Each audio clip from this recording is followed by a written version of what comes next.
ঢল আগামীকাল আপনাদের যে যে সভা হবে আর কি, তার মধ্যে এত মানুষের ঢল মাঠ পরিদর্শনে এসেছেন, সারাটা কেমন পাবেন?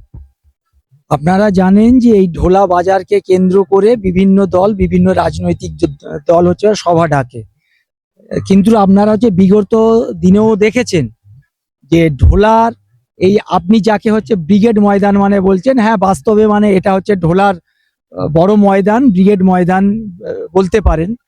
সেই ময়দানে যতগুলো আজ পর্যন্ত সভা হয়েছে, বামফ্রন্টের সময় হচ্ছে বামফ্রন্টের মানে সভাগুলো, এখন হচ্ছে বর্তমান আইএসএফ এবং বামফ্রন্টের জোটের যে সভাগুলো, আপনারা দেখবেন যে বিগত দিনে যত সভা হয়েছে, সে আমাদের সভা হোক বা হচ্ছে বিরোধীদের সভা হোক, সমস্ত সভার থেকে ছাড়িয়ে যাবে আগামীকাল প্রায় 50,000-এর মতো লোকের একটা জমায়েত হবে।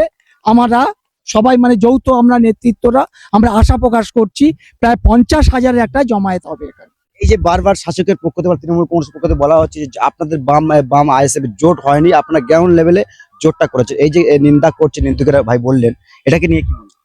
শোনেন, যারা কুৎসা রটনা করে, যারা সারা বছরে কাজের পরিবর্তে মিথ্যে কথা বলে, মিথ্যের উপরে বেসাতি ভর দিয়ে চলে, তা তো হচ্ছে মিথ্যে কথা মানে বলবে।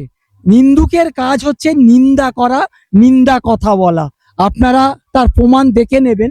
আপনারা জানেন যে সারা পশ্চিমবঙ্গে আইএসএফ এর সাথে বামফ্রন্টের হচ্ছে 30টা সিটে হচ্ছে সমঝোতা হয়েছে।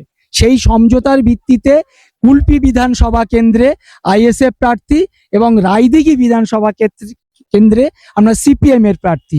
আমরা যৌথভাবে একসাথে কাঁধে কাঁধ মিলিয়ে, এই ঢোলা কেন্দ্রটা এমন একটা জায়গা, ঠিক কুলপি আর হচ্ছে রায়দিঘির হচ্ছে মাঝখানে অবস্থান করছে।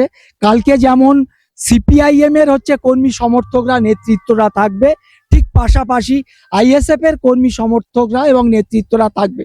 এই যৌথ সভা আমরা আশা রাখছি যে কালকে আপনি যে মানে মিনি ব্রিগেডের কথা বললেন, বাস্তবে এই ব্রিগেডের ময়দান হচ্ছে ভরে যাবে। আর কথা বলা সাধারণ মানুষ এখানে ক্যামেরার সঙ্গে দেখাতে বল, সাধারণ মানুষকে জেনে নেবো এই কালকের যে সভা মানুষের সারা কেমন পাবে? কালকের সভা মানে ঐতিহাসিক সভা একটা হবে।